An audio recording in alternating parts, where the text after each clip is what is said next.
আমার নাম হচ্ছে মোমিনুল ইসলাম।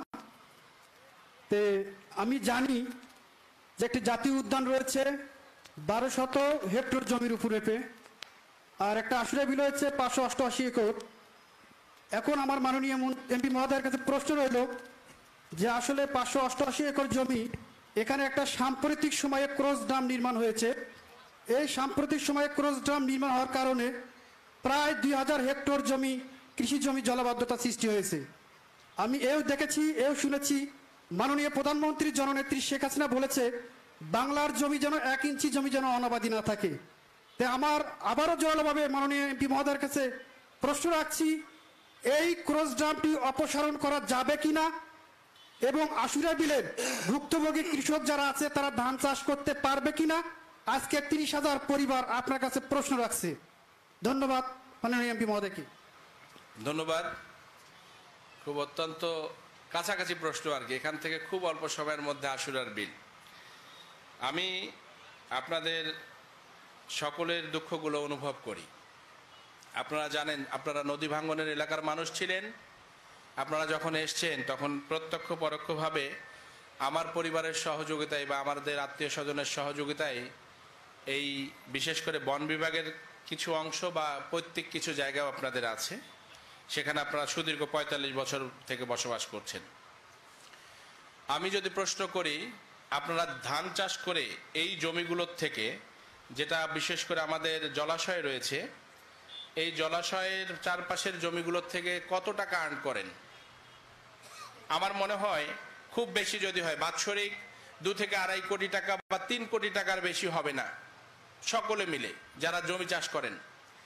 আমার পরিকল্পনা হচ্ছে, আপনারা জানেন আমাদের এখানে হ্যাভি ইন্ডাস্ট্রি করার কোনো সুযোগ নাই।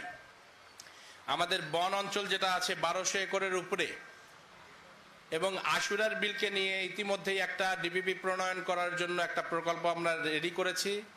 আমরা অতি সত্বর মাননীয় প্রধানমন্ত্রীর কাছে সেটাকে সাবমিট করব, যেটা প্রায় 1200 কোটি টাকা লাগবে।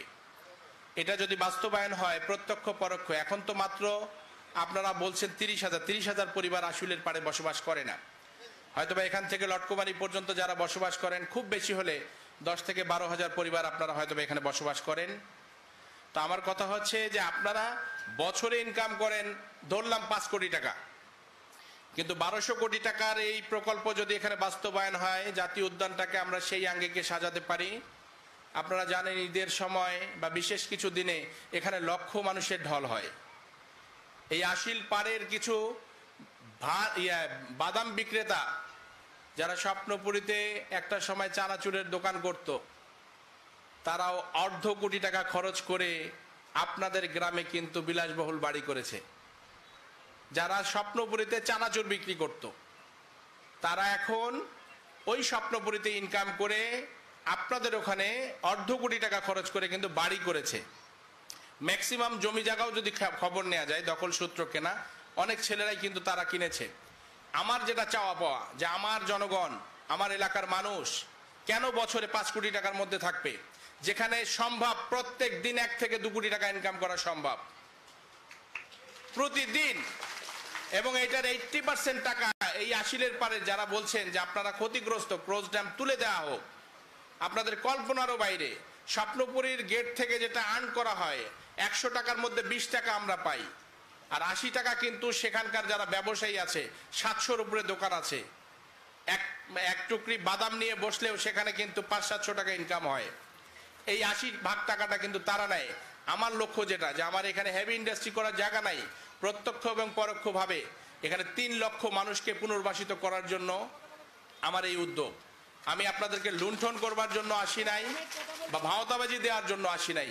যে জমিতে চাষ করে বছরে মাত্র 12 থেকে 15,000 20,000 টাকা আপনারা পান, ওই পরিবারের সন্তান এমন একদিন আসবে যে আশিলের পালে একটা নৌকা চালিয়ে এক দিনে কমপক্ষে 10 থেকে 12,000 টাকা ইনকাম হবে। এবং তারা যদি বাদাম বিক্রি করে, চানাচুর বিক্রি করে, কোনো অংশে, মানে বললাম তো, ফুচকা বিক্রি করেন, চটপটি বিক্রি করেন, 20-25 হাজার টাকা দিনে ইনকাম হবে। সেই সুযোগ আমরা তৈরি করে দিতে চাই।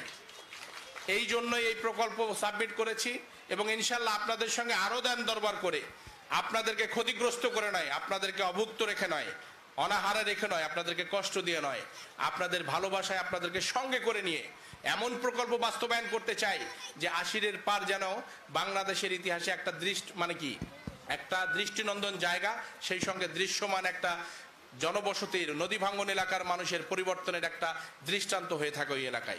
ধন্যবাদ আপনাকে।